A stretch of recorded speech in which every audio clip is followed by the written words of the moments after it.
Welcome back. Now, over the weekend, a homeless woman named Natasha Smith sadly passed away whilst she was sleeping on Dublin streets. Joining us to discuss the current state of homelessness in Ireland is Paul Killen, who overcame addiction and homelessness with the help of Teaglin's services, and founder of Teaglin, Aubrey McCarthy. Good morning. Good morning to you both. It's great to have you both with us.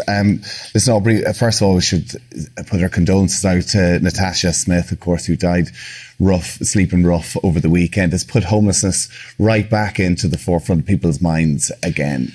We're at a strange time. We have nearly 17,000 people in emergency accommodation. Nearly 5,500 of those are children. And then you have a death of Natasha on the street on Friday, in her 40s, beautiful lady. And she happened to be staying in a tent right opposite our Lighthouse Homeless Cafe on Pearse Street.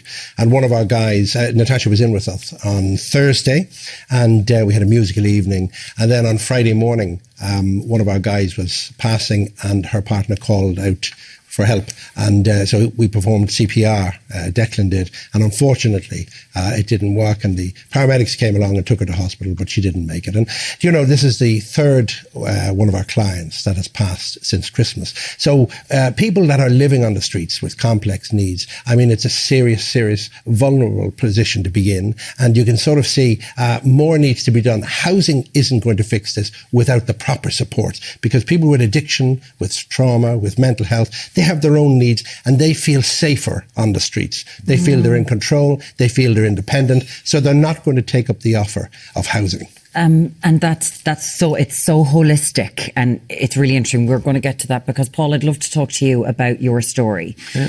In the 80s, you ended up homeless. So can you tell us what happened? Yeah, well, I was kind of got expelled from school when I was 13, 14, so at that time I kind of started to experiment. I hadn't realised I had trauma from being a kid, so to be accepted in society I started taking drugs, heroin. That was the new thing there at that time. So into that, so kind of I gave them a great background of a home. I had a home there, but I chose drugs, so living on the street was easier. All I wanted was the money for the drugs. I didn't care where I put my head down at night, as long as I had something. I was warm. I had that electricity blanket, as I used to call it. But so that led. I just went over to London to make. At that time, you could get doles in different boroughs. Lived on the streets over there, like 14, 15 years of age, independent. I kind of just was enjoying life, but I didn't know what was coming down the road. Like, it was a new experience taking drugs at that time to me. Came back kind of in and out of that my family home, but was living on the streets, going in and out of hostels, didn't feel safe in hostels, so it was easier for me to sleep on a doorstep or behind a wall. There was a place in Jobstown I used to sleep, in Tala. In the chapel grounds I used to put cardboard around and then to block the wind coming in at night. Do you know what I mean? So I'd done that in and out over the years, got my own places through the council, but the addiction was more important. My house just became a meeting point for everybody, so it wasn't my home. So I was safer on the streets than I was in my own house. That's the way I looked at it growing over the years, and years went on, addiction went on, in and out of prisons, sleeping, back to England, went to Birmingham, slept in there. I met a man that worked in not the corporation, in a housing estate over there, and he let me stay in the shed while further workers come onto the building site, so I had to be out at 6, so it was like a little roof, but it wasn't mine, so it was car parks I slept in. It's just in and out, just homeless, addiction, homeless, prison, in and out. Came back to Ireland. And a story that there are so many people that we're hearing about, and it's growing the numbers in Ireland as well.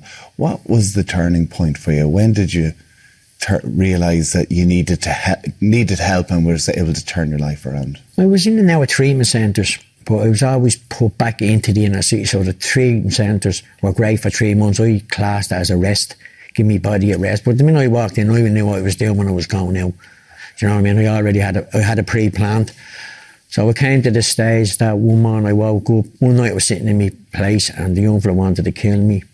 And I always went by the lighthouse over the years. I knew the lighthouse. We used to walk by, say, I'll be back now in a minute, I have my food ready. Like, it was filled with clothes. I was saving money for drugs. That's what the lighthouse was for me. It was but it was a lifesaver as well, because I was able to go in some nights if it was cold, sit there for an hour or two and just then hostels, ringing hostels, not getting in, streets.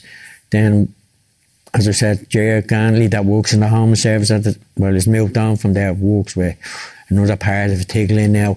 He'd always give me the form, the sign to go into Tiglin, and I was like, go away, leave me alone, I'll be ready. So that a week before that, I threw it, I said, here, get off me back, you're annoying me.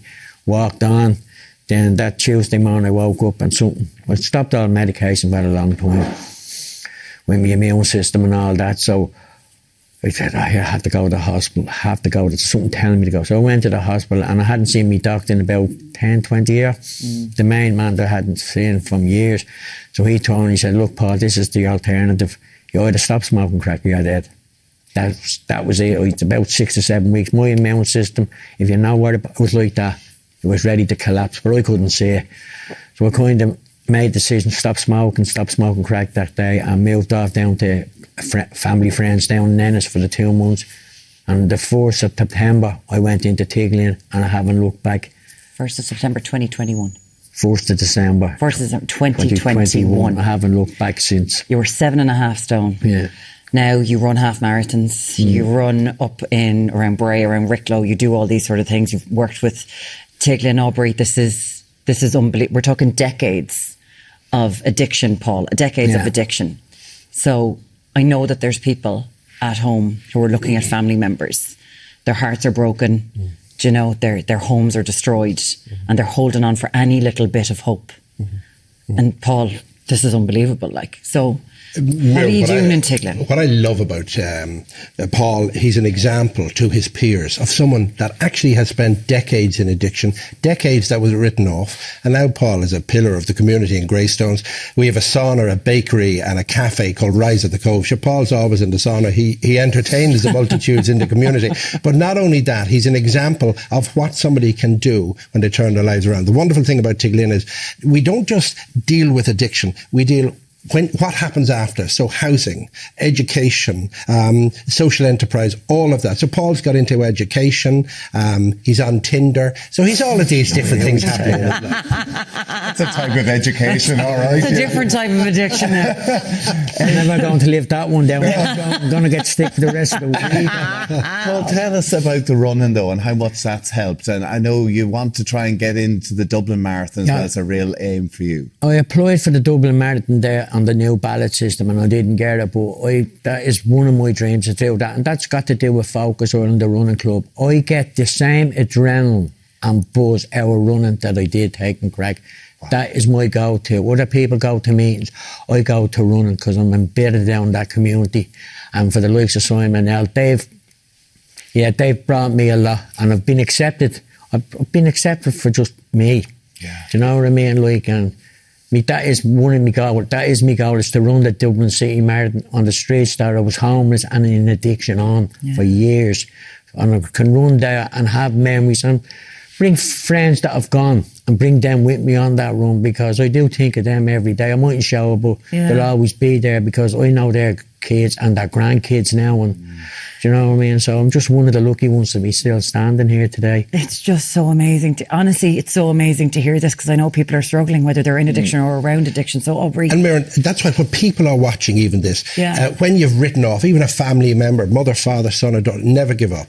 And the Lighthouse on Pier Street, what we try to do there, we have a doctor, we have a barber, we have live music, we have a ceilidh, we have all sorts of stuff going on. So it adds dignity to a person in absolute chaos. And over time, they can build up trust and then ask you for help. And that's what happens. As Paul said, he came to Ger, he was given the opportunity several times, but it wasn't his time. And now it's his time, and he's sober 5 years. Because there's one thing that I notice about all of this when it comes to addiction and when it comes to homelessness, that an awful lot of time you're a statistic. People walk by you on the street and, you know, where's the humanity? There's an awful lot of issues, because we're getting to numbers now of 17,000 and it's a statistic, but these are all people. Yes. Natasha, actually, the numbers who've passed away on the streets since Christmas time, and Natasha being the most recent in that, will become a statistic, unfortunately. And the tributes, like her family have spoken, she was only in her 40s. A mother of 2 kids. Do you think that because Paul, for you, what's life like now? Because a lot of us don't understand addiction, right? And you're out the other side. Can you just tell us how you're feeling? I can wake up happy in the morning. I can wake up, be grumpy in the morning, but I don't need a drug to get me up out of bed. And that's the first thought in the morning is just to get up and have a cup of tea now. Not the first thing. The minute you wake up, where to get one of the drugs. That's when you're in addiction, that's all you care about.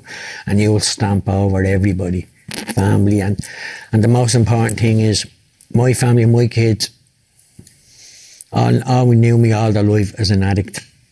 And the last 4 years, yeah, it's been big. I have my daughter, I have my son, I have 2 other kids, but I can understand where they're coming from. I can look back, yeah, I understand that, but they know me better. If I'm still clean after 4 years, I'm finished with it. I wouldn't get a day, I wouldn't get a day clean. For me to get 4 years clean, for me, it's just a miracle in my way, the way I look at it. Paul, just incredible to talk to you this morning. Wishing you all the best. Huge congratulations. And I know, Aubrey, you've got centres all around Ireland. You're always looking for help, because people are always looking for help, and just got to try to believe in it. Got to try to believe and never ever give up. And if you go onto our website, tiglin.ie, but there's all other services like Focus and Simon who do the same work. But I set up Tiglin 20 years ago, and I just see lives like Paul that have changed and turned around. They keep me going. Aubrey, amazing. Thank you so much. Aubrey McCarthy, of course, founder of Tiglin, and Paul Killen. Amazing. Good on you, Paul. Thank you so much. Thanks and a million. you for sharing your story with us this morning. It's phenomenal. We'll be back with you